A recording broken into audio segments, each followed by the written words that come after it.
दोस्तों, अगर आप पंजाब नेशनल बैंक में नया खाता खुलवाना चाहते हो तो उससे पहले आपको पंजाब नेशनल बैंक में लगने वाले चार्जेस के बारे में पता होना चाहिए।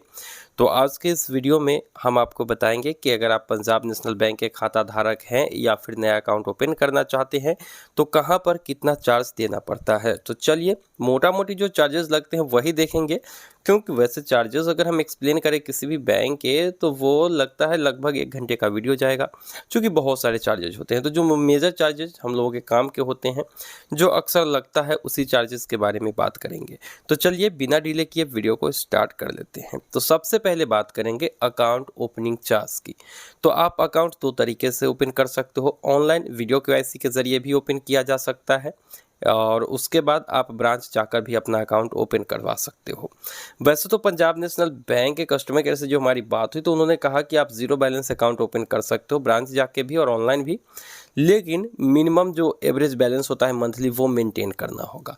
तो अगर हमें अकाउंट जीरो बैलेंस खुलवाना है तो फिर मंथली एवरेज बैलेंस अगर मेंटेन ही करेंगे तो फिर काहे का जीरो बैलेंस। तो इसका मतलब है कि वो कान को घुमा के इधर से पकड़ रहा है, मतलब समझिए तो फ्री नहीं है। मतलब अकाउंट ओपनिंग चार्ज आपको कम से कम 500 देने होंगे। अगर आप ग्रामीण क्षेत्र में हैं तो आपका जो एवरेज बैलेंस रखना है खाते में वो 500 है, और सेमी अर्बन यानी शहरी क्षेत्र कह लीजिए तो वहाँ पर 1000, और मेट्रो में 2000 रुपये जो है आपको मंथली एवरेज बैलेंस रखना ही होगा आपके खाते में। नहीं तो अगर आप बैलेंस मेंटेन नहीं करते हैं तो उसके चार्जेस कट जाएंगे आपके खाते से। वहीं पे बात कर लेते हैं पासबुक की कि पासबुक चार्ज कितना लगता है। तो अकाउंट ओपन करवाते हैं तो पासबुक चार्ज बिल्कुल फ्री होता है। पहला पासबुक आपको फ्री में मिलेगा। उसके बाद आप अगर पासबुक आपका मतलब पूरा प्रिंट करके भर जाता है, दूसरा लेना चाहते हो या फिर खो गया है दूसरा लेना चाहते हो, तो उसके बदले आपको 100 रुपये प्लस 18% का जीएसटी यानी 18 रुपया, 118 रुपया देना होगा। जितना भी आप पासबुक लीजिए, जैसे यहाँ पर आप देख सकते हो मैंने 3-4 पासबुक लिए हुए हैं, तो 18-18 रुपया, 118 रुपया, 118 रुपया करके वो आपका चार्ज लग जाता है। वहीं पे बात करते हैं चेकबुक की। तो चेकबुक जो है वो मिलता है आपको विदाउट नेम, उस पर आपका नाम नहीं होता है। और शुरू के अगर हम चेकबुक की बात कर ले तो फ्री में मिलता है चेकबुक। ऑनलाइन अकाउंट ओपन करिए या फिर ऑफलाइन ओपन करिए, आपको चेकबुक फ्री में मिलेगा, लेकिन उसमें 20 से 21 लीफ होगी। उससे ऊपर अगर आप लेंगे तो फिर आपको चार्ज देना होगा। और वहीं पे चार्जेस की बात कर लेते हैं तो जो यहाँ पर चार्जेज है चेकबुक का, अगर पर्सनलाइज लेते हो और उसके लिए ऑनलाइन रिक्वेस्ट डालते हो तो 3 रुपया प्रति लीफ लगेगा। अगर ब्रांच से रिक्वेस्ट करते हो तो 4 रुपया प्रति लीफ लगेगा। और नॉन पर्सनलाइज जिस पर आपका नाम वगैरह नहीं होगा वो अगर एक्स्ट्रा लेते हो तो 5 रुपया प्रति लीफ लगेगी।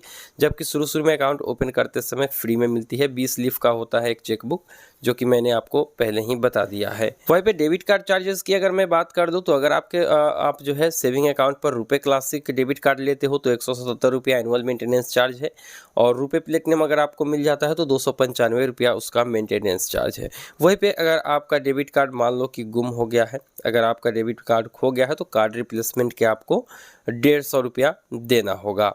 वहीं पे बात कर लेते हैं कि अगर आप अपने एटीएम के ज़रिए ट्रांजैक्शंस करते हो तो कितना चार्ज लगता है। अगर एटीएम से पैसा विड्रॉल करते हो एटीएम कार्ड से तो कितना लगता है। तो सबसे पहले आपको बता दें कि अगर आपने एटीएम से विड्रॉल किया और आपके अकाउंट में उतना पैसा नहीं है, जैसे 5000 रुपया हमने विड्रॉल लगा दिया, खाते में 3000 है, तो आपका जो ट्रांजेक्शन्स डिनाई हुआ लो बैलेंस की वजह से, तो वहाँ पर आपको 15 रुपया हर्जाना देना होगा। अब चलिए एटीएम विड्रॉल के लिमिट को देख लेते हैं।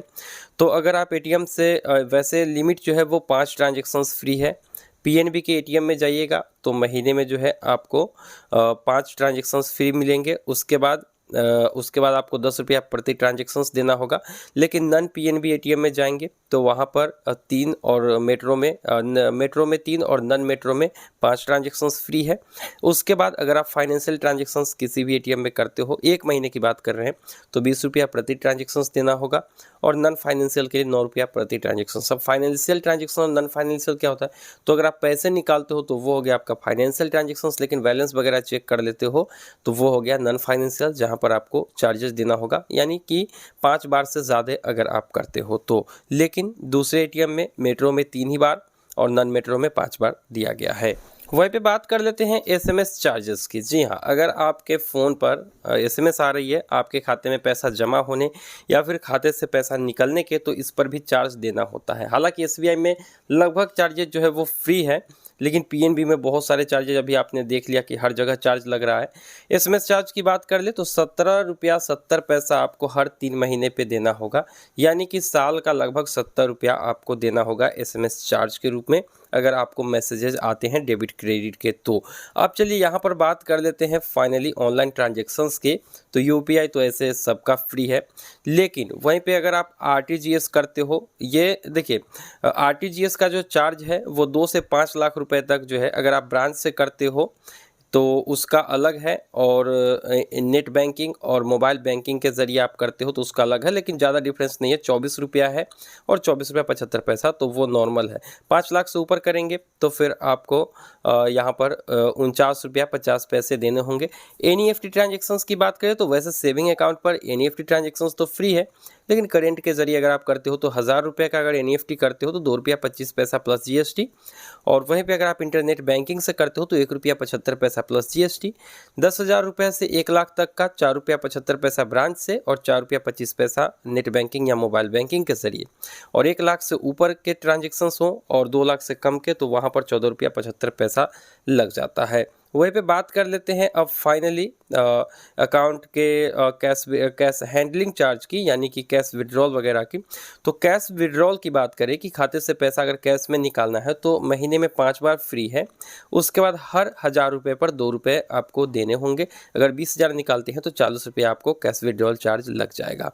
अब कैश हैंडलिंग चार्ज की बात कर लेते हैं कि खाते में कैश जमा करते हो तो क्या, तो पहले 3 बार फ्री है, 3 बार आप फ्री में जमा कर सकते हो, चाहे होम ब्रांच से करिए या फिर किसी भी पीएनबी के ब्रांच से।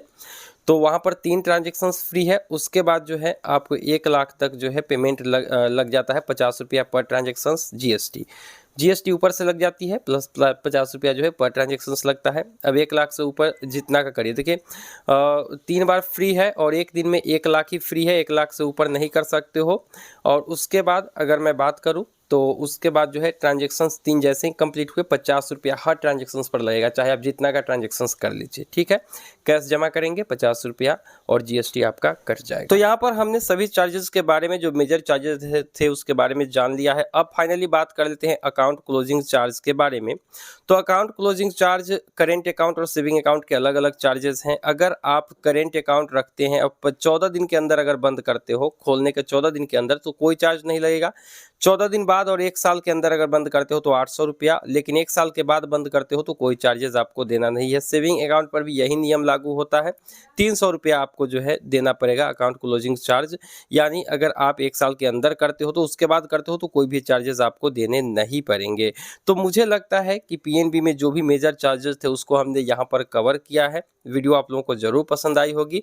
वैसे अगर आप एसबीआई के चार्जेस के बारे में जानना चाहते हो तो हमने वीडियो बना दिया है, आप लोग एक बार विजिट कर सकते हो, या फिर डिस्क्रिप्शन बॉक्स या फिर आई बटन से ले सकते हो वीडियो कि पीएनबी में और एसबीआई में कौन बेहतर है, तो आप लोग वहां से भी देख सकते हो। बाकी बैंकों के बारे में अगर जानना चाहते हो, कोई भी बैंक जिसके चार्जेस के बारे में आप जानना चाहते हो तो कमेंट सेक्शन में लिख भेजिएगा, उस बैंक के सारे चार्जेस आपको वीडियो के साथ मिल जाएंगे। तो उम्मीद है कि वीडियो पसंद आई होगी। वीडियो पसंद आई तो वीडियो को लाइक करके चैनल को सब्सक्राइब करिए।